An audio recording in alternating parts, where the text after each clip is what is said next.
ரஷ்யாவில் வேலை என போலியான வாக்குறுதி அளித்து இந்தியர்களை அழைத்து சென்று மிரட்டி போர்க்களத்தில் முன்னிறுத்தும் சம்பவங்கள் அரங்கேறி வருகின்றன. சமீபத்தில் ஹைதராபாத்தைச் சேர்ந்த 37 வயது நபர் வீடியோ ஒன்றை வெளியிட்டு தன்னை காப்பாற்றுமாறு கதறியிருக்கிறார்.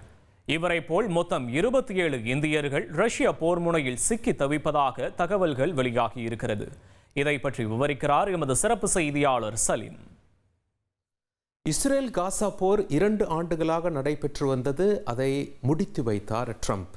ஆனால் ரஷ்யா உக்ரைன் போர் என்பது 3.5 ஆண்டு காலமாக நடைபெற்று வருகிறது. அதை முடித்து வைக்க பல நடவடிக்கை எடுக்கிறார். ஆனால் அது கை கொடுக்கவில்லை. இதனால் ட்ரம்ப் கோபம் அடைந்திருக்கிறார். முதல்ல ட்ரம்ப் உக்ரைன் ரஷ்யா சைடில் நடப்பது என்ன, இதில் இந்தியர்கள் சிலர் எப்படி சிக்கியிருக்காங்க அப்படின்னு சொல்லி பார்ப்போம். அதாவது அமெரிக்காவில் ட்ரம்ப் செய்தியாளர்களை சந்தித்தார். நாட்டோ செக்ரட்டரியை சந்தித்த பிறகு செய்தியாளர்களை சந்தித்தார். அப்போ ட்ரம்ப் என்ன சொல்லிட்டார் அப்படின்னா, ரஷ்யாவுக்கு ஆயில் சப்ளை செய்கிற, அதாவது ரஷ்யன் ஆயில் கம்பெனிஸ் என்ற அந்த மிகப்பெரிய எண்ணெய் நிறுவனங்கள் மீது ட்ரம்ப் ஒரு அதிரடி நடவடிக்கையை எடுத்திருக்கிறார். ரஷ்யாவினுடைய எண்ணெய் வளத்தை முடக்க வேண்டும் என்று. காரணம், புட்டினும் ட்ரம்ப்பும் ஏற்கனவே சந்தித்த அலாஸ்கா என்ற இடத்துல பேசியிருந்தாங்க. அது அமெரிக்காவை சேர்ந்த பகுதி என்றாலும் அது மட்டும் துண்டாக இருக்கும். அலாஸ்காவுக்கும் அமெரிக்காவுக்கும் நடுவில் கனடா என்ற நாடு இருக்கிறது. அலாஸ்கா ரஷ்யாவுக்கு நெருக்கமாக இருக்கிறது. இது ஃபஸ்ட்டு மீட்டிங் முடிஞ்சது. 2வது மீட்டிங் எங்கே என்று பரபரப்பாக பேசப்பட்டது.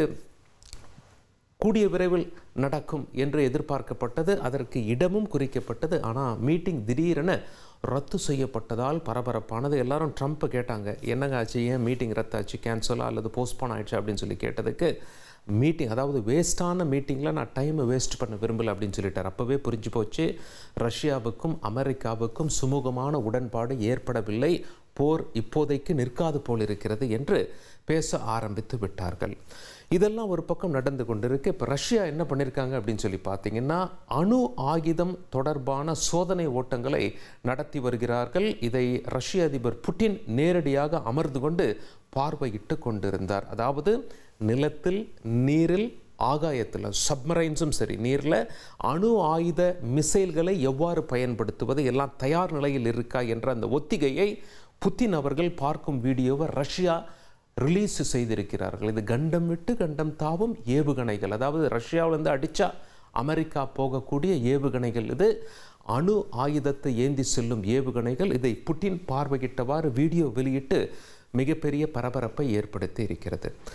சரி, இதெல்லாம் ஒரு பக்கம் இருக்கையில் நம்ம முதல்ல அந்த வீடியோவை பார்த்துடலாம், பிறகு நாம் தொடர்ந்து பேசலாம். அதாவது ரஷ்யா சோதனை செய்த அந்த அணு ஆயுதம் தொடர்பான ஒரு ஒத்திகையை நாம் தற்பொழுது பார்க்கலாம்.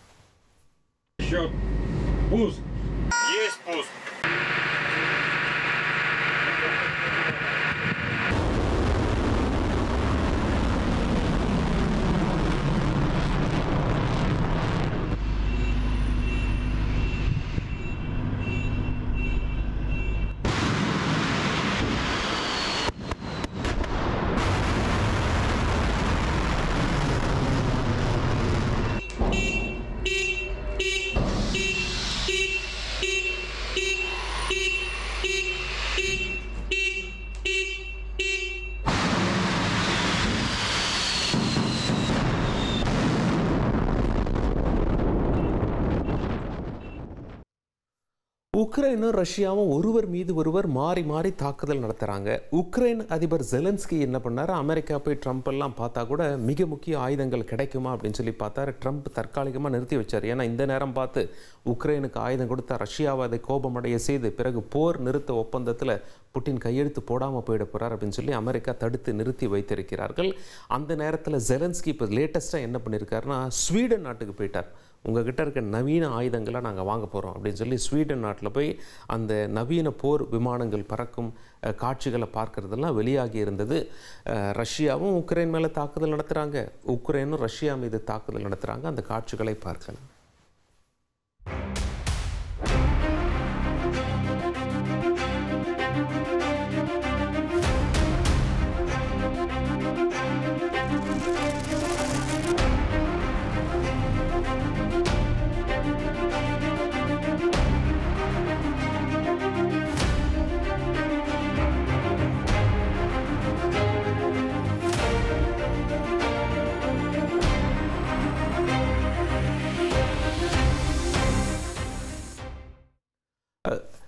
ரஷ்யா இந்த தாக்குதல்களில் ட்ரோன்களை பயன்படுத்தி வருகிறார்கள். அப்படி ஒரு ட்ரோன் உக்ரைனில் ஒரு கிண்டர் கார்டன் ஸ்கூலுக்கு பக்கத்தில் விழுந்து வெடிந்தது. அந்த காட்சிகளையும் பார்க்கலாம்.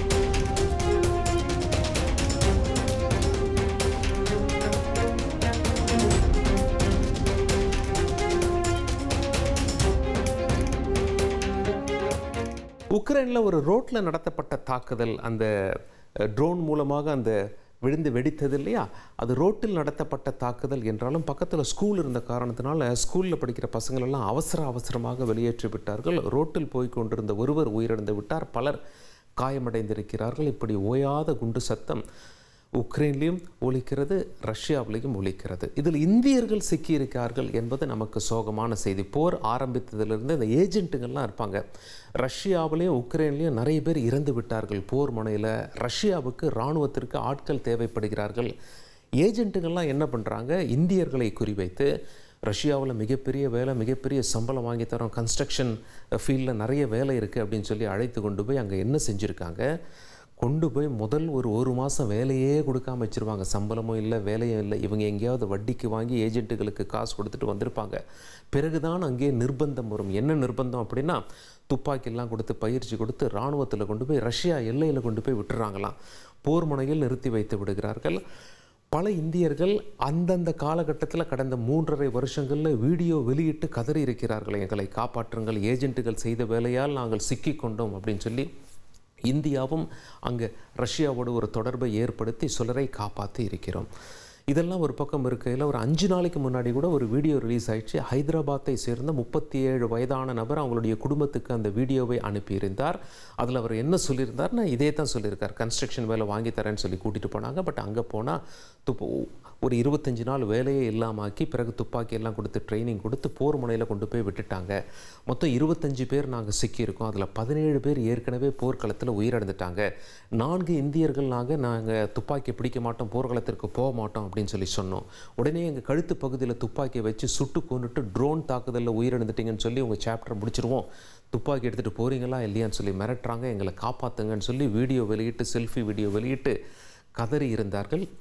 இந்திய அரசுக்கு இந்த தகவல் கொண்டு செல்லப்பட்ட பிறகு மாஸ்கோவில் இந்திய தூதரகத்துக்கு தகவல் சொல்லப்பட்டு ரஷ்ய அரசாங்கத்திடம் பேசப்பட்டு அவரை விட்டுவிடுங்கள் என்ற கோரிக்கையும் வைக்கப்பட்டு இருந்தது. மொத்தத்தில் நம்ம இந்திய தூதரகம் சார்பாக சமீபத்தில் ஒரு தகவல் கொடுத்துருந்தாங்க. 27 இந்தியர்கள் இந்த மாதிரி ரஷ்ய இராணுவத்திடம் சிக்கியிருக்காங்க. வேறு ஏதோ வேலைக்கு வந்துட்டு தெரியாமல் போய் இராணுவத்தில் சிக்கிட்டதா தெரியுது. அவங்கள மீட்கும் நடவடிக்கை துரிதமாக இந்திய அரசும் எடுத்து வருவது குறிப்பிடத்தக்கது.